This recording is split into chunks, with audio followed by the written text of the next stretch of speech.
Australia को यूं तो कंगारुओं का देश कहा जाता है, लेकिन यहाँ कंगारू के अलावा और भी कई मार्सुपियल्स पाए जाते हैं। अब आप सोच रहे होंगे कि भला ये मार्सुपियल्स क्या बोला है? तो अब क्योंकि इस समय आप वाइल्ड ग्रेविटी के साथ जुड़े हैं, तो आपको इस सवाल को लेकर परेशान होने की कोई जरूरत नहीं है, क्योंकि हमारे स्पेशल और इंटरेस्टिंग वीडियो को पूरा देखने के बाद मार्सुपियल स्पीशीज के बारे में आप A to Z सब जान जाएंगे। साथ ही ये भी समझ जाएंगे कि आखिर इन स्पीशीज का ऑस्ट्रेलिया में सरवाइव करने के पीछे क्या कारण है। तो फिर देर किस बात की, चलिए तुरंत ही वीडियो शुरू करते हैं। मार्सुपियल्स।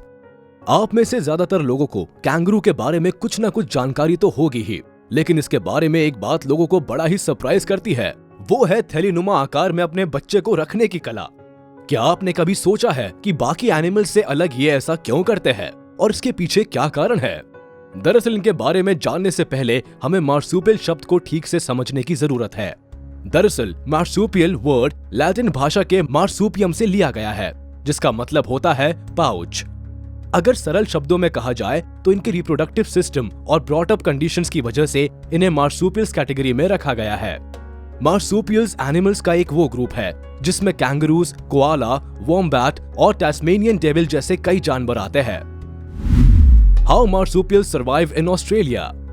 आज के वक्त में मार्सुपियल्स की ज्यादातर प्रजातियां ऑस्ट्रेलिया में ही देखी जाती है, लेकिन कुछ रिपोर्ट्स के मुताबिक रिसर्चर्स का ऐसा मानना है कि मार्सुपियल्स आज से करीब 100 मिलियन ईयर्स पहले साउथ अमेरिका में विकसित हुए थे। तब धरती पर साउथ अमेरिका, एंटार्क्टिका और ऑस्ट्रेलिया सब मिलकर एक बिग कॉन्टिनेंट का हिस्सा हुआ करते थे, लेकिन कॉन्टिनेंटल ड्रिफ्ट की वजह से लाखों सालों में ये सेपरेट होते गए। जैसा कि आप लोगों ने वर्ल्ड मैप में पहले भी गौर किया होगा कि ऑस्ट्रेलिया दुनिया के बाकी कॉन्टिनेंट से काफी अलग थलग है, जिसकी वजह से यहाँ के मार्सुपियल्स को सरवाइव करने के लिए एक आइसोलेटेड एनवायरनमेंट मिल गया और ये आसानी से इस कॉन्टिनेंट में विकसित होते रहे। ऑस्ट्रेलिया के अलावा साउथ और सेंट्रल अमेरिका में भी मार्सुपियल्स की कुछ प्रजातियां देखने को मिल जाती है। Special features of marsupials. Kangaroo एक अमेजिंग एनिमल है। जन्म से लेकर बड़े होने तक के प्रोसेस के साथ ही इनका नॉटी बिहेवियर भी बड़ा अमेजिंग है। खासकर थैली में बच्चे को रखने की वजह से ये बहुत ही फेमस है। मगर ऐसा करने वाला सिर्फ यही अकेला जानवर नहीं है, बल्कि मार्सुपियल स्पीशीज के ज्यादातर क्रिएचर्स इसी तरह से अपने बच्चे को जन्म देते हैं और इन्हें बड़ा करते हैं, जो बहुत ही अनूठा होता है। ओमनीवोर्स होने के साथ साथ मार्सुपियल्स की कई प्रजातियां नाइट क्रिएचर भी होती है, जो रात के समय भोजन की जुगाड़ में लगते हैं। इनमें सेंस ऑफ स्मेल और अमेजिंग हियरिंग कैपेबिलिटी भी होती है। मजेदार बात तो ये है कि ज्यादातर जानवरों में एक्स्ट्रा सेंट ग्लैंड पाई जाती है, जिससे ये आसपास मौजूद दूसरे बेबीज को पहचान लेते हैं और ये भी पता लगा सकते हैं कि अपने झुंड में कोई दूसरा सदस्य तो शामिल नहीं हो गया। यानी कि अमेजिंग होने के साथ साथ ये काफी एडवांस भी होते हैं। एक और अनोखी बात ये है कि मार्सुपियल्स के न्यूबॉर्न बेबीज ब्लाइंड और हेल्पलेस होते हैं, जो बाहर की दुनिया में सरवाइव करने के लिए पूरी तरह से तैयार नहीं होते। यानी अगर ये जन्म के समय ही बाहरी दुनिया के कांटेक्ट में आ गए तो फिर इनका जिंदा रहना बेहद मुश्किल हो जाएगा। इसीलिए ये पाउच में ही डेवलप होते हैं और सही समय पर धरती पर पैर रखते हैं। How do they reproduce. Marsupial species का रिप्रोडक्टिव सिस्टम बेहद अनोखा है। हालांकि बेबी बर्थ डायरेक्टली ही होता है, मगर ये बेबी प्रीमेच्योर कहे जा सकते हैं, क्योंकि बर्थ के दौरान ये पूरी तरह से डेवलप नहीं होते। कैंगरू का बेबी महज कुछ ग्राम्स का होता है। ऐसा इसलिए होता है क्योंकि मार्सुपियल्स का जेस्टेशन पीरियड काफी शॉर्ट होता है। यही वजह है कि मार्सुपियल माएँ प्रीमेच्योर बेबी को ही जन्म देती है। अब आप सोच रहे होंगे कि आखिर ये बेबी कैसे सरवाइव कर पाते हैं और बड़े कैसे होते हैं। तो नेचर ने इसके लिए भी कुछ ना कुछ तो जरूर सोचा होगा। दरअसल मार्सुपियल्स के प्रीमेच्योर बेबीज जन्म के बाद अपनी माँ के साथ ही जुड़े रहते हैं, जहाँ से इन्हें रिक्वायर्ड न्यूट्रिशन मिलता रहता है और इसी पाउच में रहकर बड़े होते रहते हैं, जो कि कैंगरू के पेट के पास मौजूद एक स्ट्रॉन्ग थैला होता है। एक्चुअली मार्सुपियल्स में एक्स्ट्रा प्यूबिक बोन पाई जाती है, जो इनके पाउच को सपोर्ट करती है। इस पाउच में लगभग 2 किलो से भी अधिक वजन के बेबीज रह सकते हैं। यानी कि जब तक ये अपने आप सरवाइव करने के लायक नहीं हो जाते, ये इसी थैले में रहते हैं। है ना अनोखा system. Know about some species of marsupials. Red kangaroo. Kangaroo Australia का नेशनल एनिमल है, ये तो ज्यादातर लोग जानते हैं, पर क्या आपको पता है कि ये धरती का सबसे बड़ा मार्सुपियल होता है? अगर इसके वजन की बात की जाए तो ये लगभग 60 से 80 किलो तक का हो सकता है। रेड कैंगरू पहला ऐसा बड़ा जानवर है जो एक जगह से दूसरी जगह जाने के लिए छलांग लगाता है। इस तरह से यह 50 से 60 किलोमीटर की स्पीड तक पहुंच सकता है और लगभग 10 फीट तक छलांग लगा सकता है।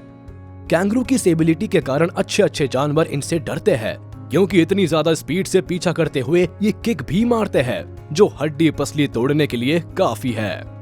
रेड कैंगरू हर्बीवोर्स होते हैं। मेनली ये ग्रास खाना पसंद करते हैं, लेकिन कई बार फॉब्स और लीव्स भी खा लेते हैं। इसके अलावा ये कई महीनों तक पानी पिए बिना रह सकते हैं, क्योंकि ये भोजन से ही पानी की कमी को पूरा कर लेते हैं। यूं तो मार्सुपियल्स का हैबिटेट्स, एनवायरनमेंट, जियोग्राफिकल कंडीशंस और कई चीजों पर डिपेंड करता है, लेकिन ग्रासलैंड, डेजर्ट और स्क्रबलैंड में ये सर्वाइव कर जाते हैं। फीमेल कैंगरू का न्यूबॉर्न बेबी कुछ ग्राम्स का ही होता है, जो जन्म के बाद करीब 200 से भी अधिक दिनों तक पाउच में ही रहता है। 200 से 250 दिनों के बाद ये पाउच को परमानेंटली छोड़कर बाहर की दुनिया में सर्वाइव करने के लिए पूरी तरह से तैयार हो जाता है। कोआला। अगर आप एक एनिमल लवर है और खासकर टेडी बेयर के फैन है, तो इस क्रिएचर को देखना तो बनता ही है। इसके क्यूट अपीयरेंस को देखकर अक्सर लोग कंफ्यूज हो जाते हैं। हो सकता है आप भी इसे टेडी बेयर ही समझ रहे हो, मगर हम आपको बता दें कि ना तो ये टेडी बेयर है और ना ही बेबी पैंडा, बल्कि ये मार्सुपियल्स की एक प्रजाति है जिसका नाम है कोआला, जो कि एक ऑस्ट्रेलियन ट्री ड्वेलर्स है। अपने शार्प क्लॉज की मदद से ये पेड़ पर चढ़ने में माहिर होते हैं। वही अगर इनके खाने की बात करें तो यूकेलिप्टस की पत्तियों को खाकर ये अपना पेट भरते हैं। बताया जाता है कि ऑस्ट्रेलिया में यूकेलिप्टस की लगभग 600 से भी अधिक प्रजातियां पाई जाती है, जिससे इन्हें खाने के लिए पर्याप्त भोजन उपलब्ध हो जाता है। अक्सर ये आपको पेड़ों पर लटके हुए दिख जाएंगे। ये दिन का लगभग 10% समय खाने में और बाकी का 90% सोने में ही बिता देते हैं। एक्सपर्ट्स मानते हैं कि पेड़ों पर सोने की वजह से इनका स्पाइन कर्व हो जाता है। ईस्टर्न और साउथ ईस्टर्न ऑस्ट्रेलिया में पाए जाने वाले ये क्रिएचर्स अपने फ्लॉपी फर के कारण दिखने में काफी ब्यूटीफुल लगते हैं। जनरली इन्हें पेड़ पर लटकते या अपने बच्चों को पीठ पर बिठाकर घूमते देखा जा सकता है। फीमेल कोआला भी दूसरे मार्सुपियल्स की तरह प्री मैच्योर बेबी को जन्म देती है। टैस्मेनियन डेविल्स। टैस्मेनियन डेविल्स लाउडेस्ट साउंड निकालने वाले जानवर की लिस्ट में भी शामिल है। इस एनिमल का नाम टैस्मेनियन डेविल इसलिए रखा गया है क्योंकि ये टैस्मेनिया में पाए जाते हैं। टैस्मेनिया ऑस्ट्रेलिया का एक आइलैंड स्टेट है। दुनिया में साइज के किसी भी दूसरे क्रिएचर्स में से टैस्मेनियन डेविल्स की बाइट काफी पावरफुल होती है, जो किसी इंसान के हाथ को भी क्रश कर सकती है। बड़े सिर की वजह से इसका मुंह लगभग 80 डिग्रीज तक खुल सकता है, जिससे इसके पावरफुल जॉ को कुछ भी पकड़ने में मदद मिलती है। इसे दुनिया का लार्जेस्ट कार्निवोरस मार्सुपियल्स माना जाता है, क्योंकि मांस खाने वाले इस जानवर की फीडिंग हैबिट बहुत ही डिस्टर्बिंग होती है। बताया जाता है कि कई बार ये मरे हुए जानवर को खाते खाते वही सो जाते हैं और जागने पर फिर से उसी मांस को खाना शुरू कर देता है। क्या आपने पहले किसी जानवर के बारे में ऐसा सुना है? अपोसम। यूं तो ज्यादातर मार्सुपियल्स ऑस्ट्रेलिया और गिनी में पाए जाते हैं, मगर अपोसम एक ऐसा जानवर है जिसे अमेरिका में देखा जाता है। इसके बारे में मजेदार बात यह है कि जब भी किसी शिकारी जानवर से इसका सामना होता है तो ये मरने का नाटक करता है। इस ट्रिक से ये अपनी जान बचाने में कई बार सफल भी हो जाता है। फीमेल अपोसम एक बार में लगभग 20 बेबीज को जन्म देती है, जो बेहद छोटे साइज के होते हैं। यही से इनकी जिंदगी की रेस शुरू हो जाती है, क्योंकि इन्हें पाउच में मौजूद बाकी मेंबर से कम्पीट करके फीड करना पड़ता है। एक बार पाउच से बाहर निकलने के बाद ये कई महीनों तक अपनी माँ के पीठ पर बैठकर सैर करते हुए देखे जा सकते हैं।